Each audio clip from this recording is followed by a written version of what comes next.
Hello, welcome back to the physics most interesting subject and very easy subject physics. आता physics जोपर्यंत तुम्ही समजून घेत नाही तोपर्यंत कन्सेप्च्युअल त्याचा समजून घेत नाही तोपर्यंत तुम्हाला तो इझी जाणार नाही. आणि तसं पाहता गेलं तर जोपर्यंत कन्सेप्ट जर समजला गेला तर physics which is the easy most subject असं म्हटलं तरी चालतं. Okay. So as per the previous session आपण सरफेस टेन्शन डिस्कस केलं होतं. ओके. त्याच्यामध्ये हे बघितलं होतं की कॉन्केव्ह मेनिस्कसचा शेप कसा येतो किंवा कॉन्व्हेक्स शेप कसा मेनिस्कसचा होतो due to which depends upon the angle of the contact. आपण 3 एक्झाम्पल पाहिले होते. First of the example which is concerning with the mercury, then kerosene and the pure water. त्याच्या कन्सर्निंग आपण स्टेप बाय स्टेप बघितलं होतं की how the kerosene and how the mercury and how the pure water which is behaves or the angle of the contact त्या solid surface सोबत कसा होतो ते आपण बघितलं होतं. That is the meniscus or the shape of the meniscus which is occurred by only the surface tension or the forces between the liquid or the any of the fluid and the solid surface. Meniscus जो shape असतो तो कशावरती depend असतो तो फक्त surface tension किंवा angle of contact वरती depend असतो की सॉलिडचं आणि लिक्विडचा अँगल ऑफ कॉन्टॅक्ट जशा पद्धतीने असेल तशा पद्धतीने तो कॉन्व्हेक्स होईल किंवा कॉन्केव्ह होईल. या दोन पैकी एक होईल. प्युअर वॉटर मध्ये देर इज नथिंग डाऊट की कोइझिव्ह फोर्स नॅचरली कमी असणार आहे. There is 90 degree and the resultant force is also so that's why there is a plane degree theta which is equal to the 0 असल्यामुळे there is a maximum weight of the solid surface due to the water or the any of the pure water. फ्लुइडच्या concerning आपण दोन्ही याच्या concerning बघितलं होतं की liquid कसं liquid concerning म्हणजे मर्क्युरी झाला किंवा केरोसिन कशा पद्धतीचं वेटिंग करतो किंवा सॉलिड सरफेसला वेट करतो. ओके. सो थोरली त्याच्या कन्सर्निंग सरफेस टेन्शनच्या कन्सर्निंग जे आहेत एक तर तुम्हाला अँगल ऑफ कॉन्टॅक्ट हा मेन आहे आणि बाकीचे फोर्सेस हे सुद्धा त्याच्या कन्सर्निंग फार जरुरी आहे सरफेस टेन्शनच्या बाबत. ठीक आहे. So we move to the new phase of the surface tension. नवीन एक फेज बघूया कशा पद्धतीने सरफेस टेन्शन बिहेव होतो. त्यानंतर जर ड्रॉप जर फॉर्मेशन होत असेल ऑन द सॉलिड सरफेस तो तो कशा पद्धतीचा ड्रॉप फॉर्मेशन होतो. If I pour the one of the fluid on the solid surface like a honey, like a syrup, like pure water, like a milk, like a cream, तुम्ही काही घेऊ शकता. तर there are the different shape of the drop also. वेगवेगळे shape येतात because of what? Due to the only surface tension. हा एकदम clear concept आहे सरफेस टेन्शन. आता सरफेस टेन्शन मध्ये दोन तुम्हाला माहिती आहे की फोर्सेस कोणकोणते कामात येतात. First of all the force is cohesive force and adhesive force. हे दोन तुम्हाला कामात येणार. ओके. आणि बाकीचं जे आहे तो अँगल ऑफ कॉन्टॅक्ट त्याच्या मागे प्रोव्हाइडर वर्क काम करेल. ठीक आहे. तर हे जे आपण म्हणतो surface tension is nothing but there is a force and the force cohesive force adhesive force. Okay. तर हे एकमेकाच्या आतमध्ये इंटर रिलेटेड कशा पद्धतीचं आहे तर ते तुम्हाला समजायला आलं असेल वन ऑफ पोर्शन. ठीक आहे. तर first of all we have to understand the how the drop is the form on the solid surface. Solid surface वरती ड्रॉप कसा फॉर्मेशन होतो. ठीक आहे. If I pour the liquid in the case of the pure water it flows away, or if I drop the any type of the serum or the mercury it gives the solid drop. आता हा drop कसा बनतो किंवा water flows away कशा पद्धतीचा होतो depend करते surface tension, depend करते कोइझिव्ह फोर्स, डिपेंड करते ऍडिसिव्ह फोर्सेससाठी. Naturally angle of contact is mean करतो त्या गोष्टीला की how the drop is to be the form. ठीक आहे. तर first of all there are the too much forces over here की आपण फोर्सेस ज्या वेळेला अप्लाय करतो that means that the surface tension ज्या वेळेला त्याच्यावरती अप्लाय होतं तर कोणकोणत्या टाईपचे त्यामध्ये रोल होतात ते पण आपण बघूया. Now look at the carefully how the drop is to be the form and in which that concerning point which is responsible for that. त्याला responsible कोण आहे. First of all we have to consider or we have to imagine कि this type of the forces will be exist over here. या अशा पद्धतीचे जे forces आहेत त्यावरती अप्लाय होणे शक्य आहे. So that's why we concern with the three of the forces over here. Okay, the three of the forces, that means the three of the causes surface tension.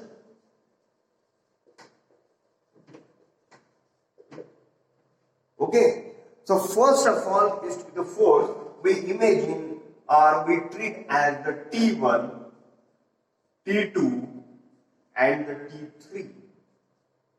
Okay, this one is the forces due to the surface tension. या surface tension मुळे होणारे कोणकोणते forces आहेत आपण treat केलेले त्याला T1 and the T2 and the T3. Because of what आपण हे कशासाठी घेतोय की there is some condition which decide the shape of that particular drop. ह्या तिन्ही जे फोर्सेस आहेत हे डिसाइड करतील की कोणत्या टाईपचा ड्रॉप फॉर्मेशन होईल, कोणत्या टाईपचा शेप त्या ड्रॉपचा डिफाईन होईल, ते आपण बघणार आहोत. त्याच्यात first of all the T1 which is the force. This one T1 force which is concerned with the liquid and the solid surface.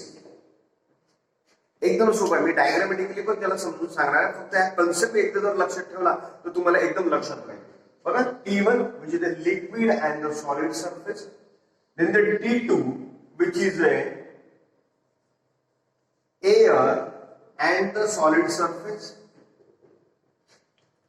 T2 which is concerning with the this one force air and the solid surface, and the T3 remaining is what liquid solid झाला, air solid झाला, आता air liquid राहिला. So the forces or the tension is between air and the liquid.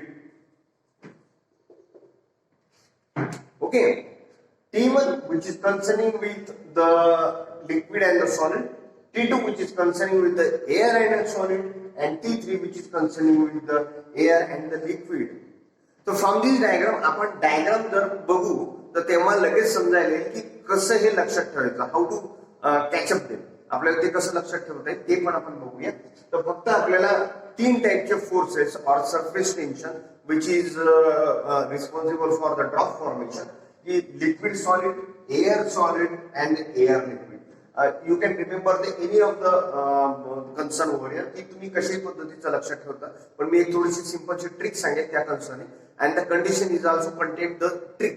त्याच्यावर तुम्हाला ते लक्षात येईल की how the formula is to be the former, how to the condition of formation of the drop, त्याची condition कशा पद्धतीने ते आपल्याला लक्षात येईल आणि पटकन लक्षात येईल. म्हणून there is no need to the ratta system over here. बस जस्ट एक त्याला इमेजिन करा आणि त्याला कन्सेप्च्युअल लक्षात ठेवा. That's all. Okay, so you got the idea. T1 and the T2 and the T3, this one are the three of the forces which is responsible for the tension, surface tension and the drop of the formation over here. So look at the diagram, which one is the responsible by the what is the condition of the drop formation. Okay, we draw the rough diagram as concerning with the three of the forces T1, T2 and the T3. How it can be managed आपण ते नंतर डायग्रामच्या याच्यामध्ये बघणार आहोत कशा पद्धतीने. तर रफ डायग्राम बघा कशा पद्धतीचे असतं ना. This one is the solid surface. Okay, we have the three of the forces T1, T2 and the T3. असे तीन फोर्सेस आहेत. First of the forces this one is the solid surface. Okay, so imagine that this one is the T1 and then this one is the T2. ठीक है, and the remaining one T3. So T3 is this. ठीक है, if the drop is to be the formed on the solid surface, if the drop which is formed on the solid surface, ठीक है, या drop जर solid सरफेसच्या contact मध्ये आला आणि तो ड्रॉप जर बनला किंवा एनी ऑफ द शेप वर हियर, आपण शेपचा आता सध्या विचार करत नाही आहोत, फक्त आपल्याला एक one of the drop which is fall on the solid surface. So which one is the forces which is responsible for the T1 and the T2 and the T3? Three of the forces which is responsible for the formation of the drop. Okay, isn't it okay? ठीक आहे. आता बघा कसं आहे, तर आपण काय बघितलं होतं, T1 force which is concerned with the liquid and the solid. T1 this one force which is concerned with the liquid and the solid. So this one for liquid and the solid. या दोनच्या concerning हा force आहे. Okay. T1 liquid and the solid. Is it clear? This one is the drop. This one is the solid surface. This one is the solid surface. ठीक है. Then T2 solid and air. ठीक है. This one is the solid and the air. So T3 within air. ठीक है. So this one is the forces liquid and the solid. हा एक force झाला T1. T2 force solid आणि एअरचा हा एक फोर्स झाला. and the T3 हा फोर्स झाला एअर टू लिक्विड.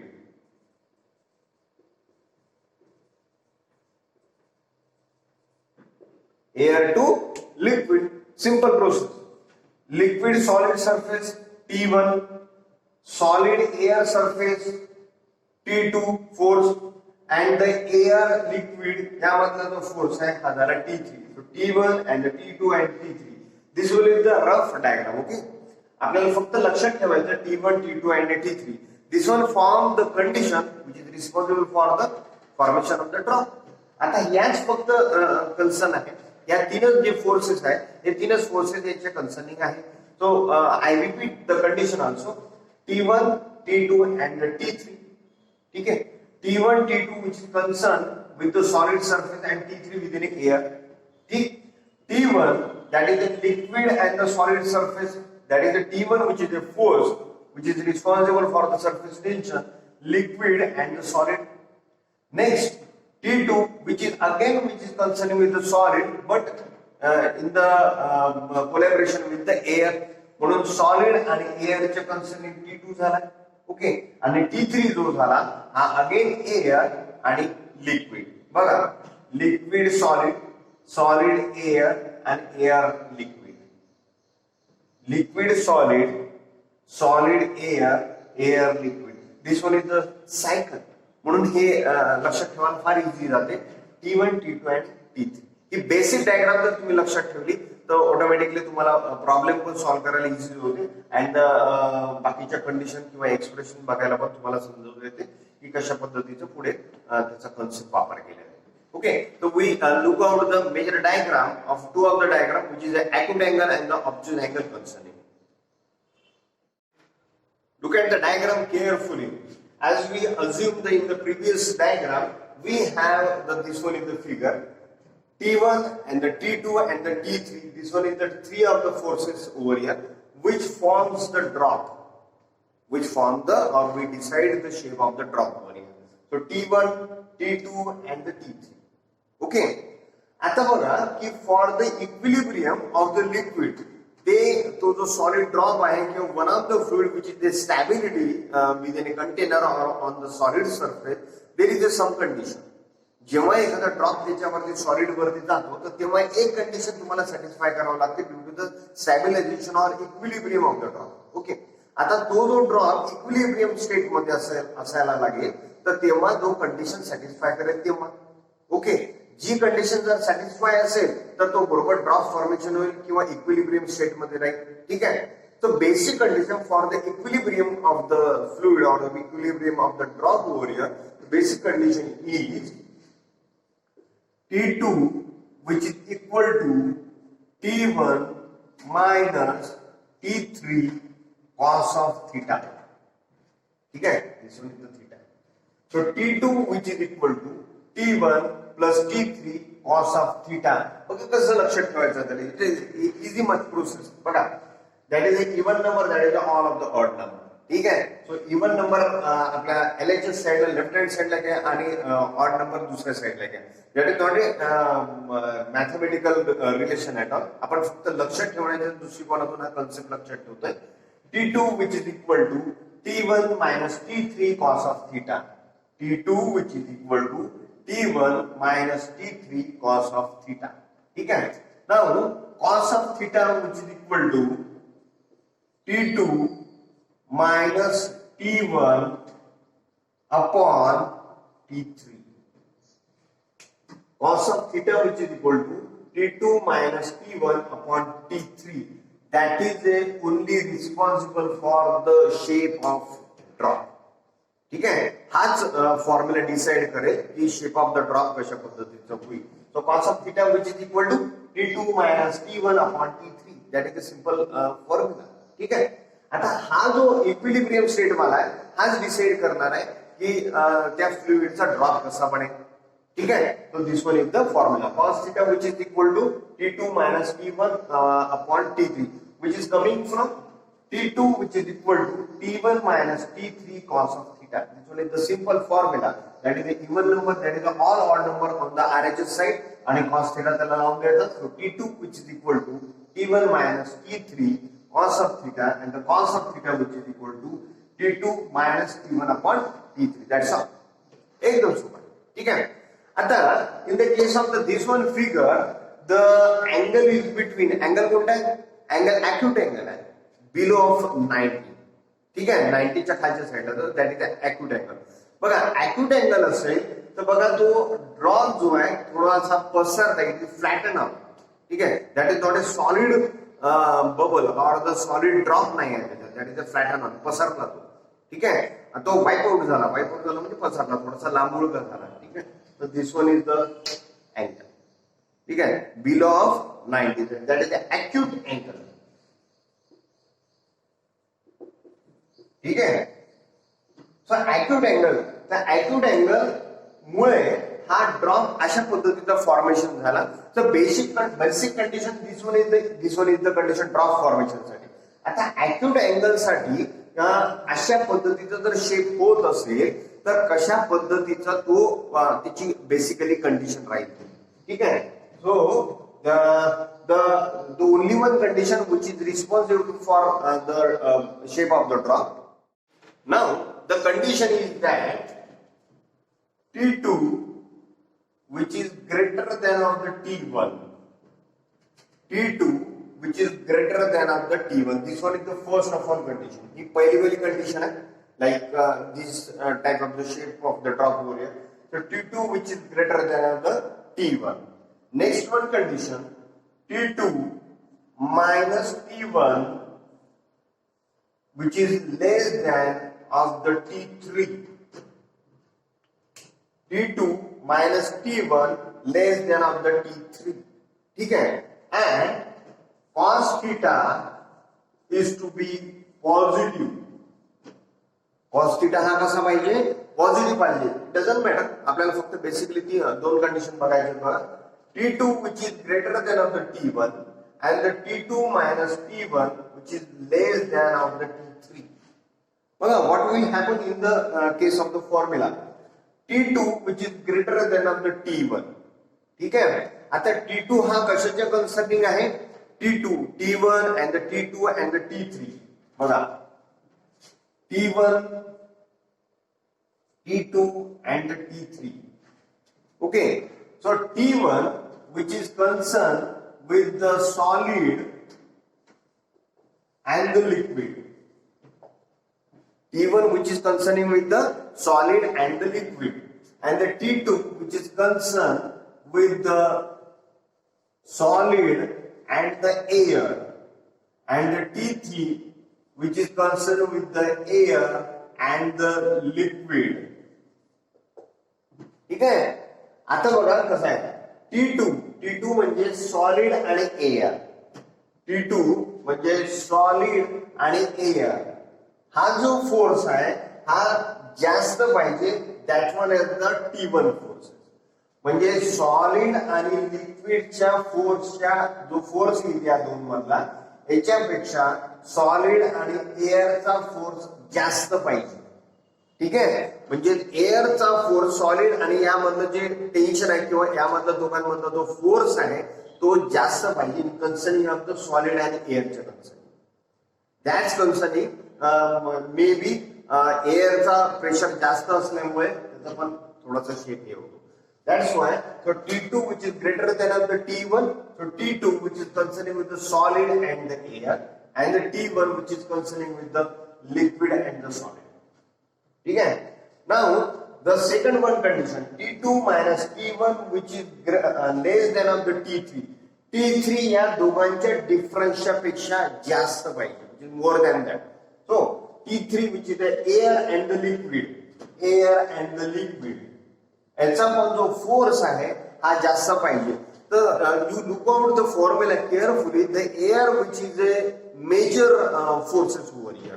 पहिले याच्यात सुद्धा एअर आला आणि नेक्स्ट T3 मध्ये पण लिक्विड आणि एअरच्या कन्सर्निंग आला. दॅट्स वाय द एअरचं प्रेशर जास्त असते, म्हणून इथे बघा या डिफरन्सच्या पेक्षा जास्त T3 राहणार आहे. And the cos theta is to be the positive, so that the angle is to be the acute and the drop is like this. म्हणून ड्रॉप असा पसरणार किंवा वाईप आउट होणार. या concerning this one is the condition. तर basically condition आपल्याला याच्यावरनं पण तुम्हाला बनवल्या जातात. थोडंसं लक्षात ठेवलं तरी चालते. बघा कशा पद्धतीने जायचं. T2 which is greater than the T1, that much is the condition. पुढे ते पुढे आणायचं आहे, फक्त या दोघांमध्ये मायनस लावायचं, that is the difference and the remaining is T3. So T2 minus T1 greater than of the T3. So this one is the two basic conditions to form this type of the drop over here. Next one is this type of the drop. Okay, so we have the also the basic condition. The angle is obtuse angle.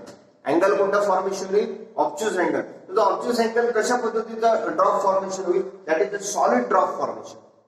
That is a solid drop formation. The basic condition is, now for the obtuse angle, the basic condition is that this one is the obtuse angle.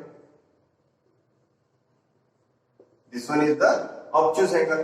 बघा obtuse angle असताना there is the formation of the solid drop. पहिले तो जो acute angle formation होता तो काय केला, एअरच्या प्रेशरमुळे दबला आणि पसरता झाला. ठीक आहे. पण there is the formation of the solid drop like a mercury. मर्क्युरीचे असे ड्रॉप फॉर्मेशन होतात. तर किंवा हनी किंवा one of the dense fluid जे म्हटलं तरी चालतं, त्याच्या कन्सर्निंग पण असे ड्रॉप फॉर्मेशन होतात. One of the cream over here. तर अशा पद्धतीचं फॉर्मेशन जर ड्रॉप होत असेल, there is angle which is responsible for obtuse angle. The basic condition is that T2 which is less than of the T1. T2 which is less than of the T1. आता बघा कशा पद्धतीचं आपण तिथे relation लावू शकतो. T2 which is related with the solid and the air. Solid and air. ठीक आहे. Now T1 solid and liquid. या दोघांचा जो फोर्स आहे हा फोर्स याच्यापेक्षा जास्त असणार आहे. ठीक आहे. या दोघांचा फोर्स आहे ऍज पर दिस कन्सर्निंग जास्त असणार आहे, which is much greater than this solid to air. Solid to air असल्यामुळे हा जो T2 which is less than of the T1 या दोनच्या कन्सर्निंग. ठीक आहे. तो T2 which is less than of the T1. T1 चा फोर्स जास्त असणार आहे. लिक्विड आणि सॉलिडचा फोर्स जास्त असणार आहे as per the solid to air. That's why the first of the condition is T2 which is less than of the T1. Okay. Next one, T1 minus T2 which is less than of the T3. पहिले आपण काय केलं होतं, या bracket मध्ये acute अँगलच्या concerning T2 minus T1 केलं होतं. आता इथे काय करावं लागेल आपल्याला, T1 minus T2 which is less than of the T3. ठीक आहे. and the cos theta is negative. cos theta is negative.